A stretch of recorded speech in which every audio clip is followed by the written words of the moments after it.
안녕하세요. 진혁입니다. 여러분, 오랜만이에요. 그동안 잘 지내셨어요? 저는 계속 전시를 만들고 있었어요. 11월 1일부터 10일까지 합정역의 레인보우 큐브라는 공간에서 전시를 열고 닫았습니다. 프로젝트가 끝나면 항상 나름의 회고를 하는데요. 그래야 다음번에는 더 보완할 수 있고 만족할 수 있고 일의 의미를 찾을 수 있어서요. 이번에는 이 전시 회고를 좀 전체 공개해 보려고 합니다. 먼저 이번 전시는 예술가의 시간은 비선형적으로 흐른다 라는 제목이었습니다. 예술작품을 만드는 과정은 항상 선형적으로 인과관계가 뚜렷하게 적용되며 완성되지 않죠. 예상과 다르게 흘러가기도 합니다. 이런 창작 과정의 비선형성을 작품과 함께 보여주려고 한 전시입니다. 형식은 듀엣전으로 김화연, 황예지 작가님과 함께 했습니다. 두 작가는 각각 동양화와 사진이라는 서로 아주 다른 매체를 다룹니다. 작품이 주는 직관적인 분위기도 매우 달라요. 겉으로 보기엔 서로 다르기만 한 두 작품들의 과정을 살펴보면 어떤 연결고리를 발견해낼 수 있었습니다. 비록 그 연결이 아주 느슨한 것일지라도 분명히 서로 닿아 있었습니다. 그래서 전시에서 이 점을 시각화하기 위해 캡션볼 아이디어를 내놓았습니다.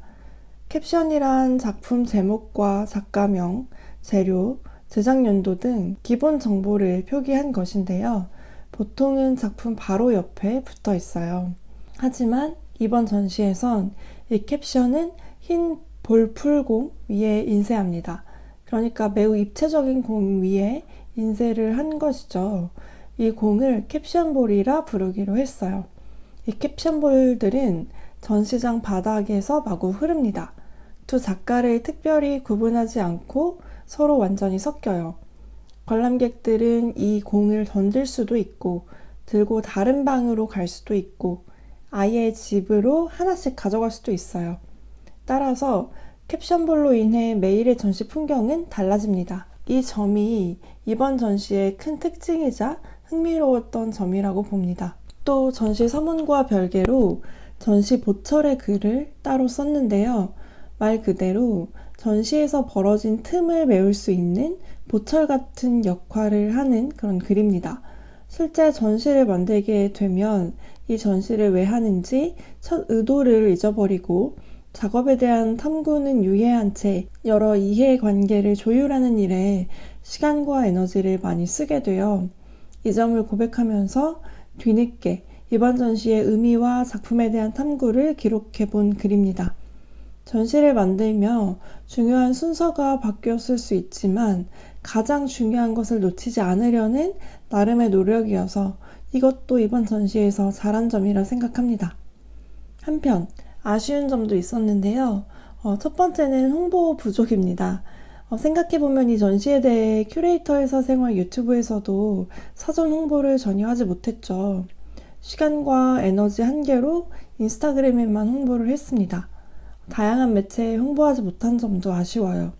또 사전 홍보가 부족했더라도 전시를 열었으면 평소 만나 대화하고 싶었던 이들이나 이번 전시의 메시지를 꼭 전달해주고 싶은 사람들을 초대할 수 있었는데 그 역시 부족했습니다. 물리적인 시간과 체력 안배를 할 때 꼭 홍보를 위한 여유를 남겨놔야 한다고 생각합니다. 두 번째는 작가 간의 교류 부족입니다. 이번 전시는 듀엣전이고 서로의 느슨한 공통점을 살펴볼 수 있는 전시인 만큼 두 작가님이 서로 더 대화할 수 있는 시간을 어떻게든 마련했다면 좋았을 것 같아요. 마주치는 순간이 있긴 했지만 작업과 전시에 대해 두 작가님 또 기획자인 저까지 함께 대화다운 대화를 나눌 기회가 없었던 게 가장 아쉽습니다. 만약 이런 시간이 있었다면 전시 내용이 더 섬세해질 수도 있고 또 처음에 저로선 상상할 수 없는 관점으로 전시를 만들 수도 있었을 것입니다. 마지막은 아쉬운 점보다는 케어해야 할 점입니다.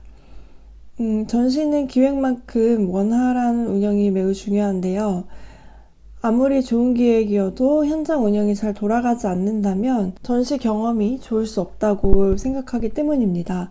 예를 들어 전시장 내 필수적인 사운드가 너무 작게 들린다거나 먼지가 많고 지저분하게 느껴진다거나 너무 덥거나 아니면 너무 춥다거나 짐을 놓을 곳이 전혀 없다거나 영상이 자꾸 끊겨서 보인다거나 이런 부분들입니다.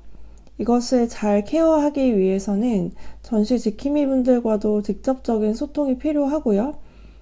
입장 마감 시간은 언제로 정확하게 할지, 반려동물 동반 입장에 관해서도 공통적인 매뉴얼도 필요합니다. 이번 전시 마감 시간은 저녁 7시였고, 입장 마감은 저녁 6시 50분이었고, 관람객에게 마감 안내를 하는 건 저녁 7시 10분으로 정했어요. 저녁 7시 10분이 되면 아직 남아있는 관람객에게 정중하게 마감을 안내 드리는 거죠. 반려동물 동반 입장은 가능하나 이번 전시는 바닥에 볼풀공이 있기 때문에 반드시 품에 안거나 이동용 케이지가 있어야 하는 것으로 정했습니다. 관람객분들께도 바닥에 공을 봐야 한다고 안전 멘트를 하기로 했고요.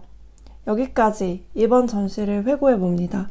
전시 만드는 일이 어떻게 보면 그렇게 복잡하지 않은 것 같은데 전반적인 전시 경험을 굉장히 고려하면서 설계하다 보면 챙길 것이 참 많아져요. 그리고 노력할수록 더 정교하고 미감적으로 뛰어난 전시를 만들 수도 있고요. 그래서 이번 전시를 통해 배운 것을 또 다음 전시에선 보완해야겠다고 다짐해 봅니다. 전시 만드는 게 궁금했던 분들, 또 전시를 만드는 분들께도 작은 도움과 공감이 되었길 바랍니다. 지금까지 진혁이었습니다. 감사합니다.